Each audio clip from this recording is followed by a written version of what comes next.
आज हमारे कांग्रेस परिवार को और मजबूती देने के लिए तीन महत्वपूर्ण तो बहुत हल्का शब्द है, बहुत ज़्यादा महत्वपूर्ण तीन साथी हमारे शामिल हो रहे हैं।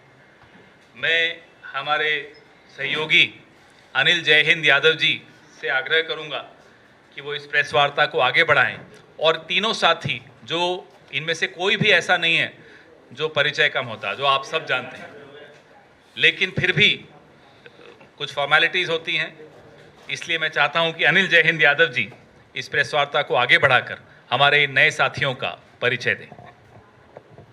अच्छा, थैंक यू पवन जी। जय बापू, जय भीम और जय संविधान, जय हिंद। आप सभी साथियों को स्वतंत्रता दिवस की बधाई। आज बड़ी खुशी की बात है कि हमारी कांग्रेस पार्टी में तीन अति महत्वपूर्ण, जैसा कि पवन जी ने बताया, व्यक्ति ज्वाइन कर रहे हैं। मेरे सबसे लेफ्ट में है सरदार इंद्रजीत जी। आप जो है पंजाब से हैं और आपके जो ग्रैंडफादर थे वो प्रेसिडेंट ऑफ इंडिया थे, ज्ञानी जैल सिंह जी। आप उनके ग्रैंडसन हैं और लगातार सोशल जस्टिस की लड़ाई में लगे हुए हैं। अभी इन्होंने पटना में एक अति पिछड़ा सम्मेलन किया जिसमें विश्वकर्मा समाज के कई जो अति पिछड़ी जातियों के करीब 25-30 हज़ार लोगों की एक सभा की, और लगातार पूरे देश में ये ओबीसी समाज के जागरण के लिए, उनको एकीकरण के लिए लगे रहते हैं।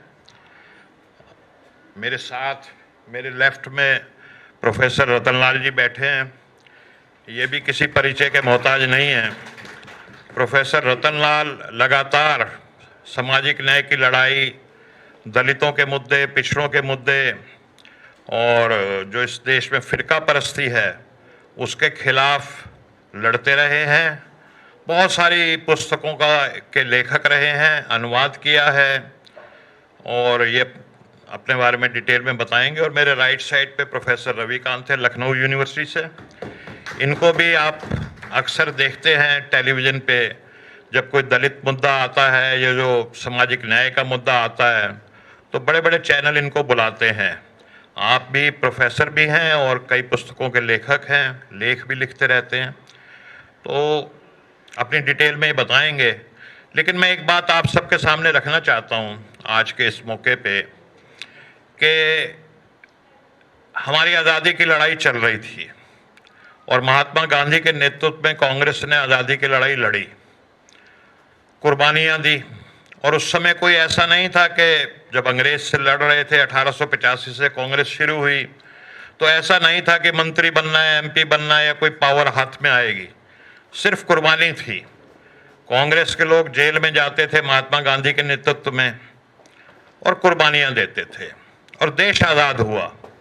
उससे पहले 31 मार्च 1931 को कराची में कांग्रेस का एक अधिवेशन हुआ और उस अधिवेशन में एक प्रस्ताव पास हुआ था कि ये देश जब भी आज़ाद होगा, इस देश में सभी लोगों को बराबर का दर्जा मिलेगा, चाहे गरीब हो, अमीर हो, किसी भी जाति का हो, किसी भी धर्म का हो, अनपढ़ हो, पढ़ा लिखा हो, सबको इक्वल स्टेटस दिया जाएगा। तो जब देश आज़ाद हुआ तो महात्मा गांधी जी ने नेहरू जी से कहा कि हमें ऐसा संविधान बनाना है जो कराची में हमने प्रस्ताव पास किया था, तो ये काम बाबा साहब भीमराव अंबेडकर जी को देना चाहिए। और फिर आप सब जानते हैं कि बाबा साहब भीमराव अंबेडकर जी तो अपनी अलग पार्टी चलाते थे, शेड्यूल कास्ट फेडरेशन, लेकिन महात्मा गांधी जी के निर्देश पे नेहरू जी ने उनसे रिक्वेस्ट की और वो लॉ मिनिस्टर बने और देश का बहुत अच्छा संविधान उन्होंने बनाया। संविधान 26 नवंबर 1949 को बाबा साहब ने देश को सौंपा, 2 महीने बाद लागू हुआ। उसकी पूर्व संध्या पे 25 नवंबर को बाबा साहब ने एक बहुत महत्वपूर्ण बात कही थी।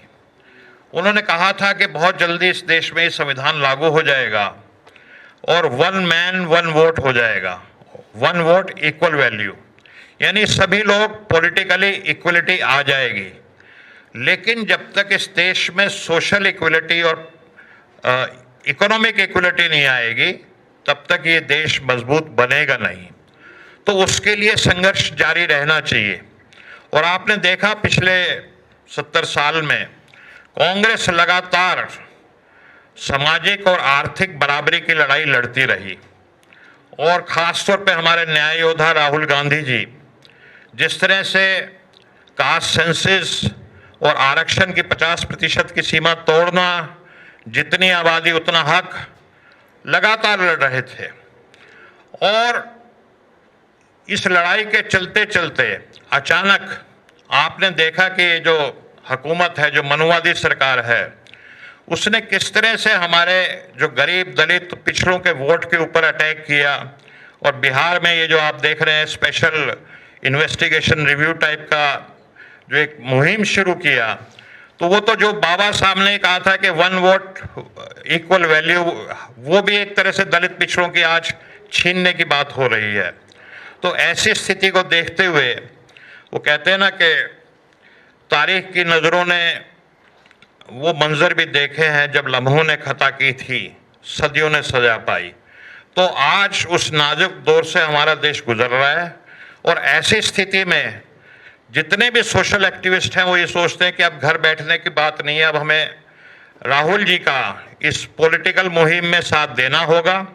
और इसी चीज़ को देखते हुए आज हमारे जो 3 साथी हैं जो दशकों तक सोशल एक्टिविज्म में रहे, आज कांग्रेस पार्टी ज्वाइन कर रहे हैं, ताकि न्याय योद्धा राहुल गांधी जी की जो लड़ाई है, जो एक तरह से दूसरी आज़ादी की लड़ाई है, जिसमें दलित पिछड़ों का जो हजारों साल से गुलाम रहे और हजारों साल की गुलामी के बाद बाबा साहब ने 1 वोट इक्वलिटी दी, वो छीनने की आज नौबत आ चुकी है। तो इस स्थिति में हमारे ये साथी कांग्रेस पार्टी ज्वाइन कर रहे हैं। तो अब मैं अपने साथी गौतम जी से अनुरोध करूंगा कि इस विषय में थोड़ा बात करें। नमस्कार साथियों, सभी को जय भीम।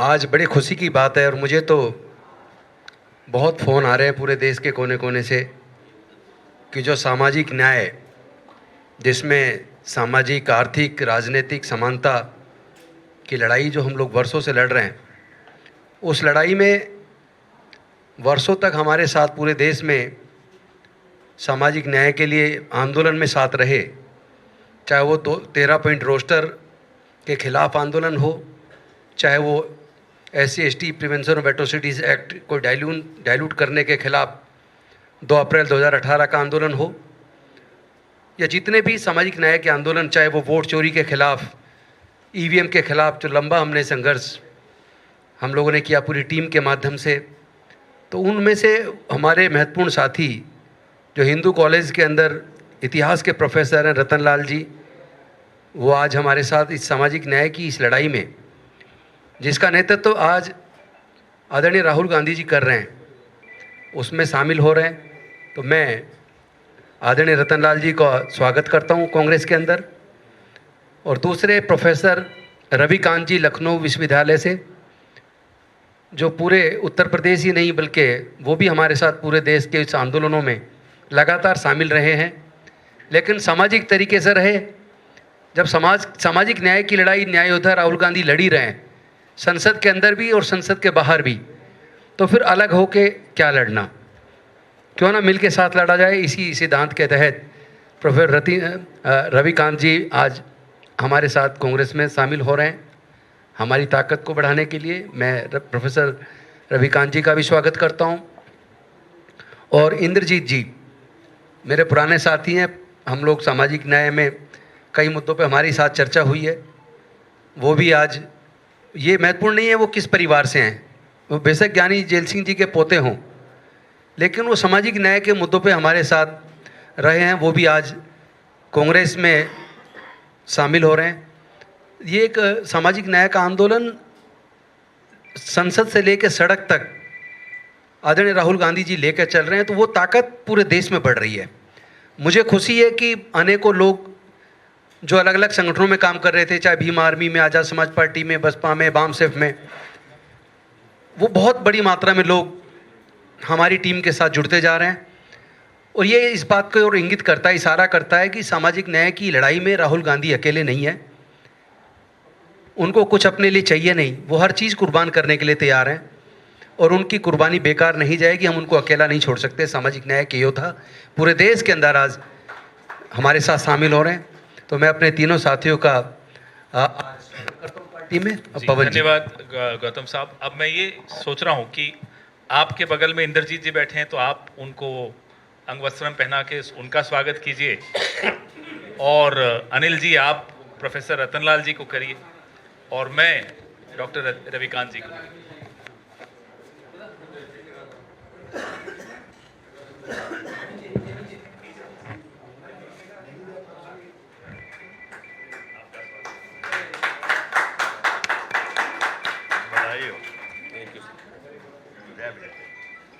अब प्रेस वार्ता को आगे बढ़ाते हुए, अच्छा ठीक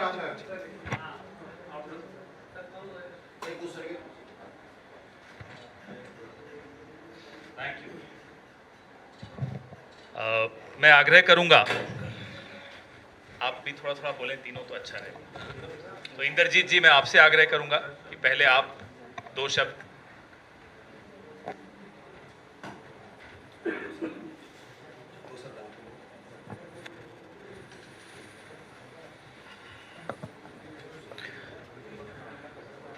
सबसे पहले तो मैं अनिल जी का, पवन जी का और गौतम जी का बहुत बहुत धन्यवाद करता हूँ। बड़े टाइम के बाद अपने घर पे आया हूँ और मेरी घर वापसी हुई है। कभी कभी बंदा भड़क जाता है और भड़काने वाले भी होते हैं। मैं इतना जरूर कहूँगा, आज कुछ टाइम पहले जिस तरीके से करप्शन चल रही थी, तो आदमी का उस तरीके से मोह भंग हो जाता है। तो करप्शन थी भी, कई लोगों ने की। उस टाइम एक देखा मैंने, बीजेपी में एक सिस्टम था, क्योंकि मैं, जब मेरे ग्रैंडफादर लाइव थे तो अटल जी, अडवाणी जी, मुरली मनोहर जोशी जी 4 सर्कल रोड में जब रहते थे तो वहाँ आते थे तो बात करते थे। तो सिस्टम था वहाँ पे, पार्टी के सिद्धांत थे, असूल थे। उसे देखकर लग रहा था कि इस पार्टी में जाना चाहिए। तो मैंने ज्वाइन किया। मैंने उस टाइम ज्वाइन किया था जब बीजेपी की तरफ कोई भी नहीं जाता था। किसान आंदोलन चल रहा था, दिल्ली के चारों तरफ नाकाबंदी हो रखी थी। तो जब मुझे कुछ लोगों ने बहलाकर मुलाकात करवाई नड्डा जी से, उन्होंने कहा आप आइए इकट्ठे काम कीजिए। मैं कहा पंजाब के लिए कुछ करेंगे तो मैं ज्वाइन करने को तैयार हूँ, पंजाबियों के लिए कुछ करेंगे तो कोई सभी लारे देते रहे, चलता रहा, 3-4 साल चलता रहा। पर ये देखा मैंने, ये पिछले 4-5 साल में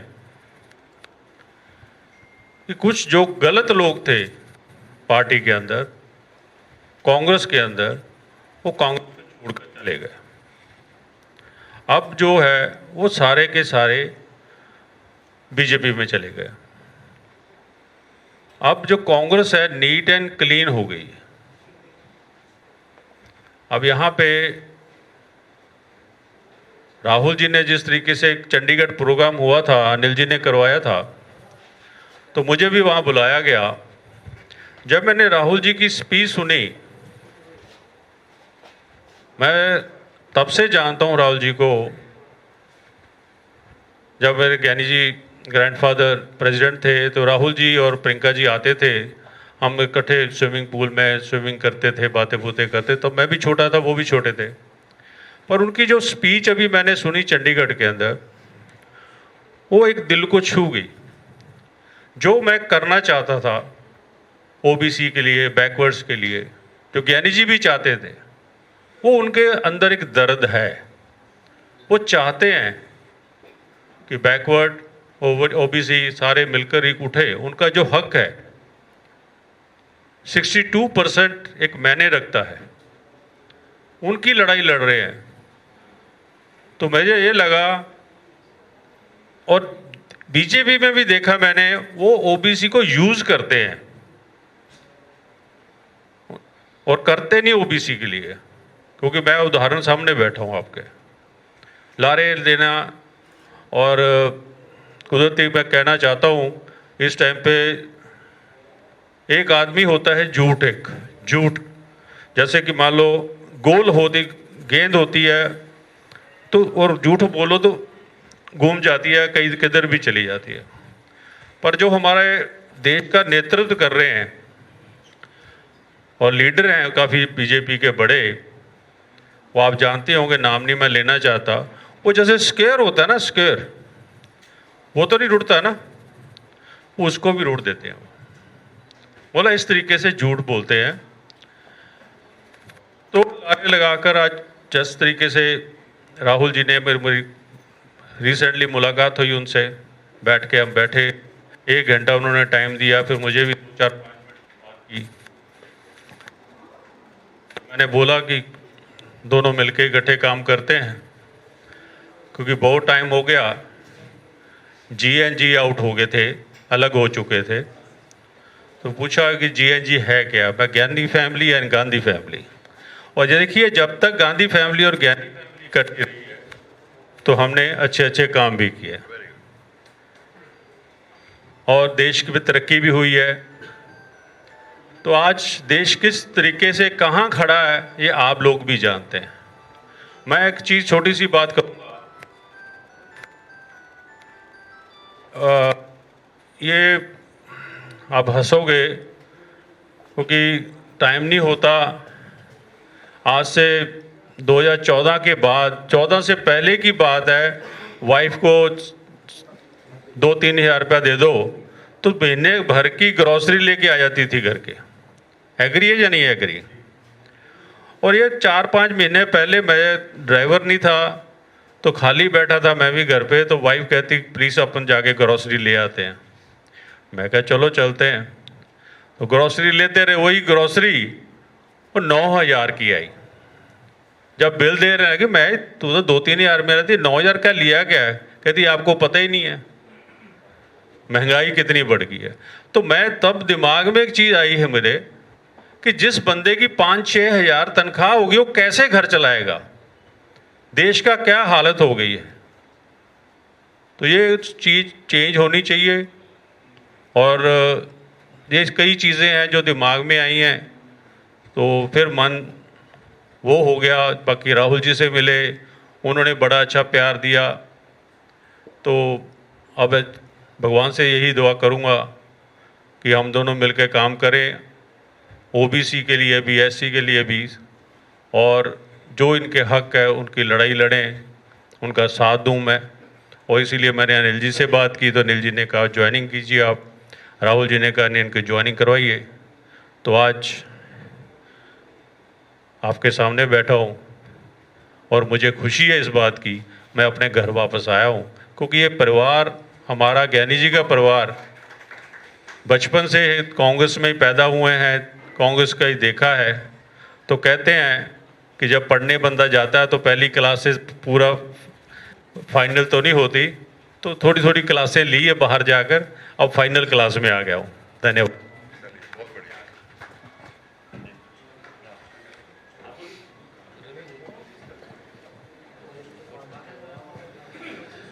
जय भीम, जय भारत, जय संविधान।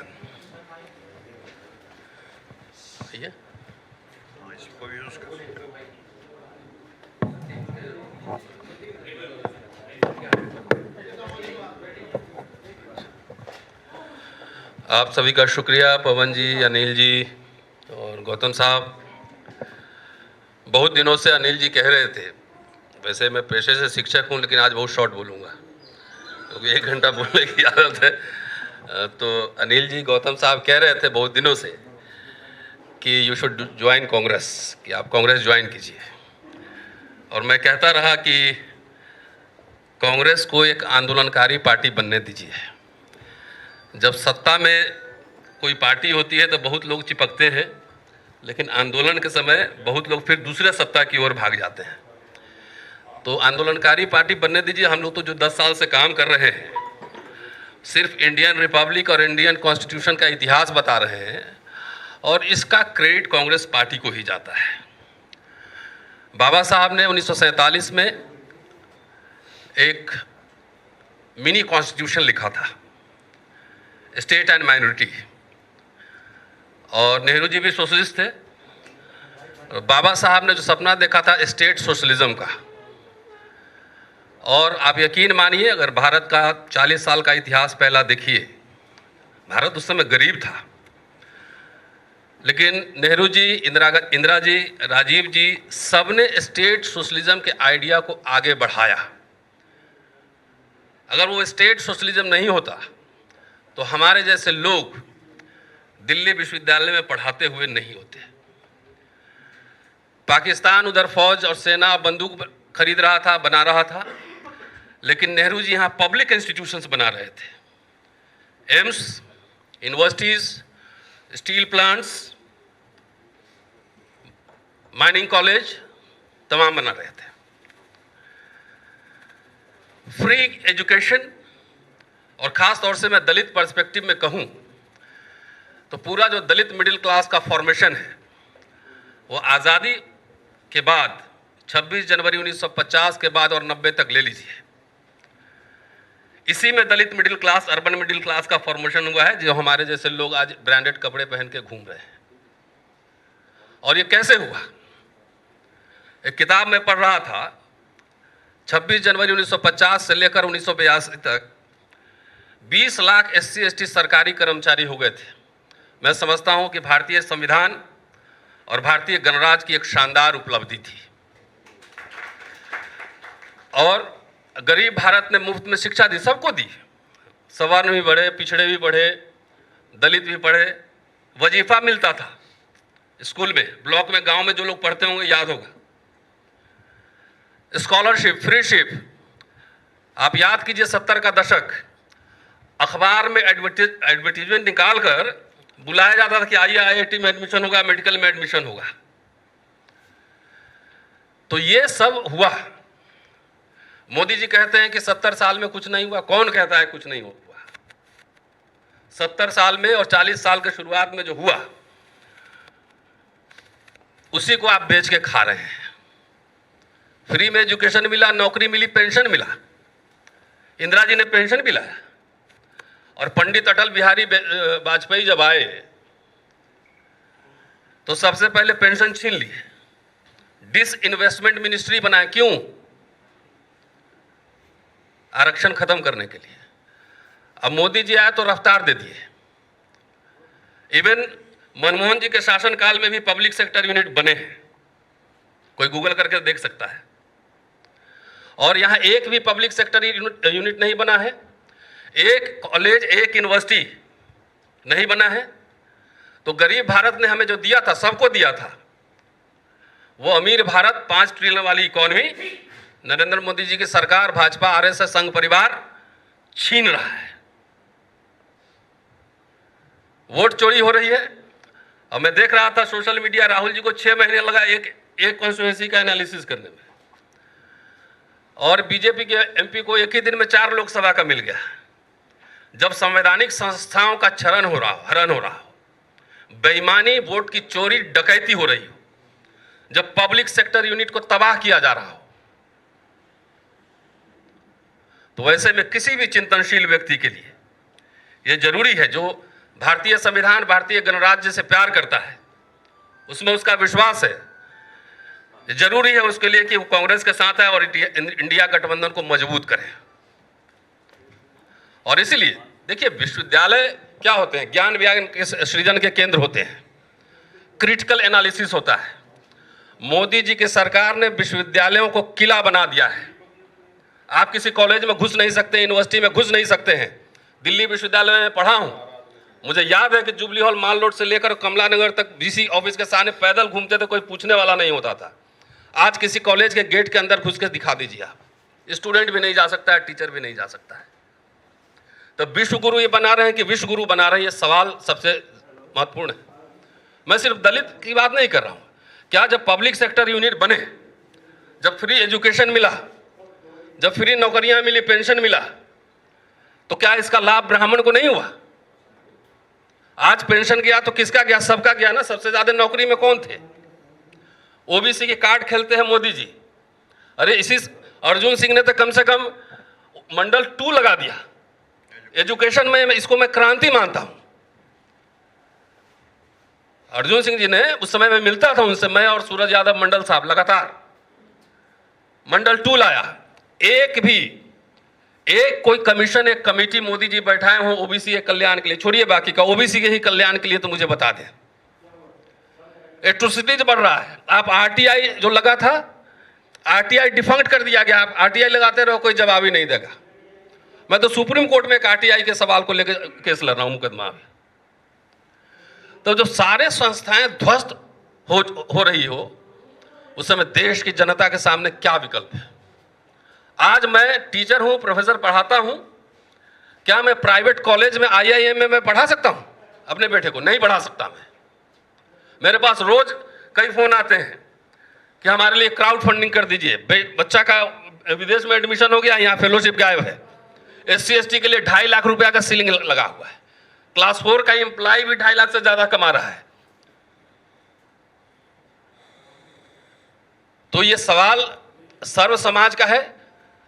हमने कुछ आरएसएस के हमारे मित्र हैं, मैंने पूछा कि आप नशा चढ़ा हुआ था कि हम हिंदू राष्ट्र बनाएंगे, आप ऊपर सिंहासन पे बैठेंगे और हम आपके नीचे बैठेंगे, यही सोचे थे ना? तो आपको क्या मिल रहा है? क्या सुलभ इंटरनेशनल में ब्राह्मण लोग काम नहीं कर रहे हैं? कर रहे हैं ना, मजदूरी नहीं कर रहे हैं। सारे के रोजगार के अवसर, सारे के बच्चे के पढ़ने के अवसर खत्म हो रहे हैं। बाबा साहब जब साउथ बोरो कमेटी और साइमन कमीशन के सामने आए थे, उन्होंने मेमोरेंडम दिया था कि पागल को छोड़कर बाकी सबको वयस्क मताधिकार मिलना चाहिए। कितने संघर्ष से यूनिवर्सल फ्रेंचाइजीज, वयस्क मताधिकार प्राप्त किया गया था, और ईवीएम से लेकर वोट चोरी, वोट डकैती तक सब खत्म हो रहा है। तो अब तो हमारे वोट की कोई कीमत ही नहीं है। तो ऐसी स्थिति में देश के नागरिक जब आह्वान नहीं करेंगे, जब आंदोलन नहीं करेंगे, तो आपका बचेगा क्या? कुछ नहीं बचेगा। सारे पूरे समाज को अनपढ़, निरक्षर, मजदूर।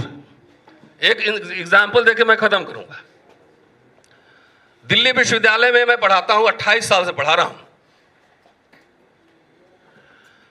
एडहॉक, पहले हमारे यहाँ एडहॉक सिस्टम था। एडहॉक मतलब अगर मैं छुट्टी में 2 साल के लिए जाऊं तो मेरे जगह जो टीचर आएगा उसको फुल सैलरी मिलेगी। तो अभी के हिसाब से मान लीजिए 1,15,20,000 रुपए एक टीचर को मिलेगा। इस सरकार ने एडहॉक सिस्टम खत्म कर दिया, और अब गेस्ट मतलब वेतन भोगी से दिहाड़ी मजदूर बना दिया। डेली वेजर कि हर दिन का 1500 कमाइए, अब मैक्सिमम 50,000 से ऊपर नहीं जाएगा। ये क्या किसी एक समुदाय पर लागू है? ये सभी समुदाय पर लागू है। इसलिए मैं सर्व समाज को कह रहा हूं कि जो ये संघ परिवार जिसने हमला कर दिया है पूरा भारतीय गणराज्य और भारतीय संविधान पर, मुस्लिम तो आपको दिखा रहा है, लेकिन मुस्लिम निशाना नहीं है। मुस्लिम को रिजर्वेशन सुविधाएं नहीं मिली है। असल निशाना आपका आरक्षण, एजुकेशन, जॉब, पेंशन सब खत्म करना है। तो जो अभी मिडिल क्लास बना था, एक जनरेशन बाद सब दिहाड़ी मजदूर बन जाएगा। तो इसलिए मैं समझता हूं कि सोशल जस्टिस के साथ सेकुलरिज्म साथ चलना चाहिए, और हम secular social justice democratic practice में मैं बिलीव करता हूं पर्सनली। और मुझे अब विश्वास हो चला है, 10, 20 साल, 30 साल से हम लोग यही काम कर रहे हैं। संविधान बचाओ संघर्ष समिति हमने बनाया था, अनिल जी कन्वीनर थे। ऐसी रोस्टर के सवाल पे हमने भारत सरकार को झुकाया था 200 पॉइंट रोस्टर सिस्टम पर। तो इसलिए जो भी भारतीय संविधान, भारतीय गणराज्य और साइंटिफिक टेम्परामेंट, सोशल जस्टिस और सेक्युलरिज्म में विश्वास करते हैं। वैसे देश के सारे लोगों से मैं आह्वान करता हूं कि सरकार और संघ परिवार के खिलाफ हल्ला बोल शुरू करें। शुक्रिया। जय भीम।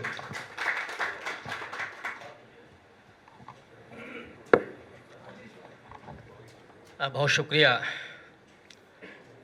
सबसे पहले तो कांग्रेस पार्टी का और आदरणीय राहुल गांधी जी का कि वो हमारी लड़ाई को नेतृत्व कर रहे हैं।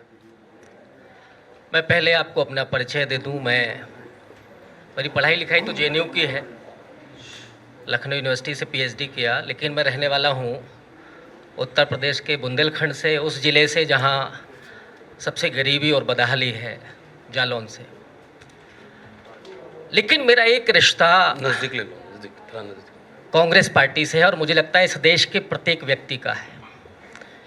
जो आज सत्ता में है उनका भी रिश्ता रहा है इस पार्टी से। मेरा रिश्ता इसी मेरे पुरखों का, मेरे दादा ग्रैंडफादर अंग्रेज़ी हुकूमत में रसोइया थे। नेहरू जी की खबर उनको मिली कि वो यहाँ से निकल रहे हैं, तो वो उनको देखने के लिए गए, उनका पैर छुआ और वापस आ गए। जब ये खबर मिली तो मेरे दादा को अपमानित किया गया, लेकिन उन्होंने नौकरी छोड़ दी और घर वापस चले गए। ये वो बहुत पुराना रिश्ता जिसको मेरी माँ, मेरे परिवार के लोग बताते हैं। आज मैं उस कांग्रेस पार्टी के साथ जुड़ करके बहुत गर्व की अनुभूति कर रहा हूँ। जिस तरह से आज़ादी के आंदोलन में ब्रिटिश साम्राज्यवाद और उपनिवेशवाद के खिलाफ गांधी जी ने अफ्रीका से वापस आकर के कांग्रेस के आंदोलन को जन आंदोलन बनाया था, मुझे लगता है कि आज आरएसएस का उपनिवेश इस देश में चल रहा है और ज़रूरत है राहुल गांधी जी के नेतृत्व में कांग्रेस पार्टी के आंदोलन को जन आंदोलन में बदलने की। जैसे गांधी जी के साथ असहयोग आंदोलन में तमाम विद्यार्थियों ने, अध्यापकों ने, वकीलों ने अपने पेशे छोड़े, स्कूल छोड़े, नौकरियां छोड़ी। मुझे गर्व इस बात का है कि हम जिस कांग्रेस की हुकूमत में नौकरी में आए, रिजर्वेशन के जरिए पढ़ाई लिखाई की,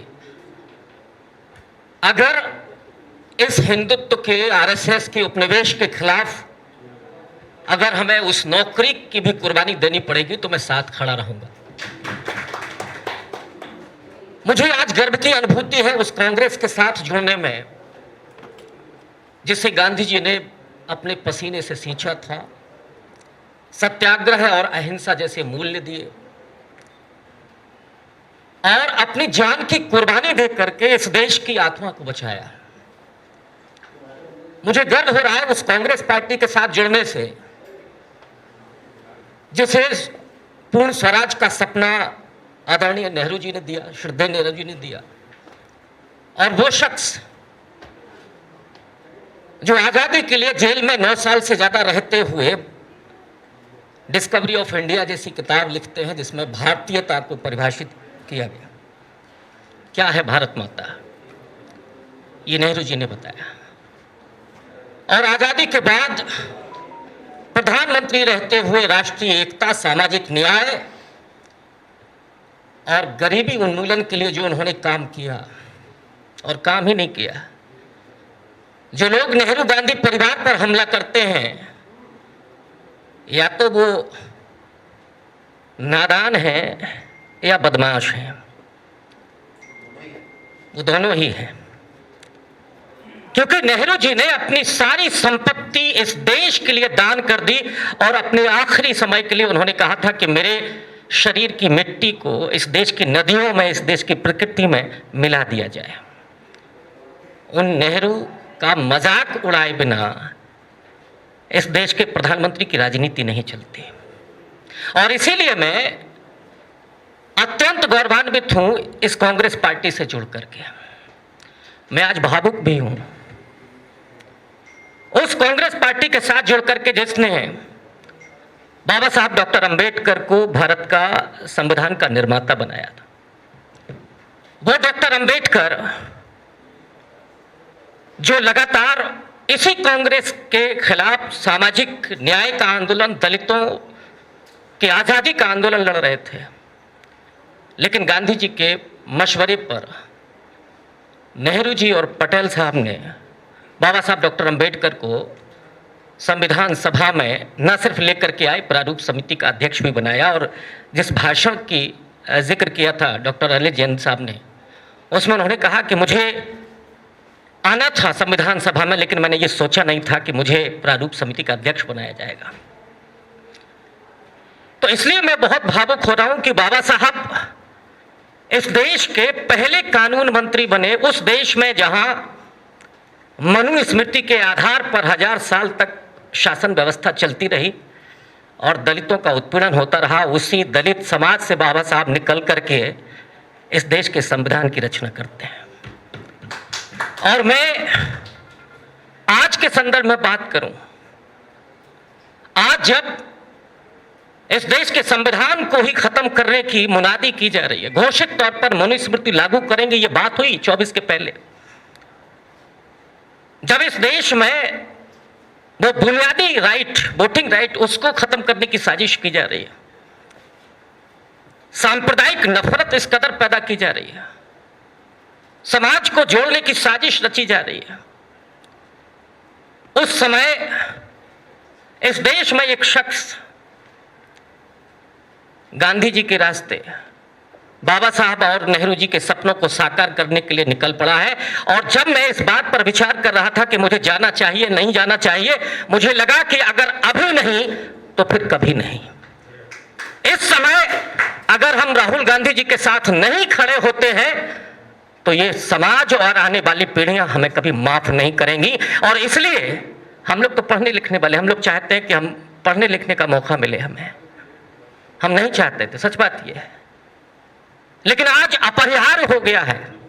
और जो प्रोफेसर रतनलाल जी ने कहा कि इस समाज को आगे आकर के प्रत्यक्ष हो या अप्रत्यक्ष, कांग्रेस के साथ जुड़ करके या अप्रत्यक्ष रूप से ये जो असली लड़ाई है आज़ादी की, सामाजिक आज़ादी की, राजनीतिक आज़ादी की लड़ाई तो 47 में जीत ली गई, लेकिन इस लड़ाई को जीतने के लिए, इस आरएसएस के उपनिवेशवाद को खत्म करने के लिए एकजुट होकर के, एक साथ होकर के आना पड़ेगा।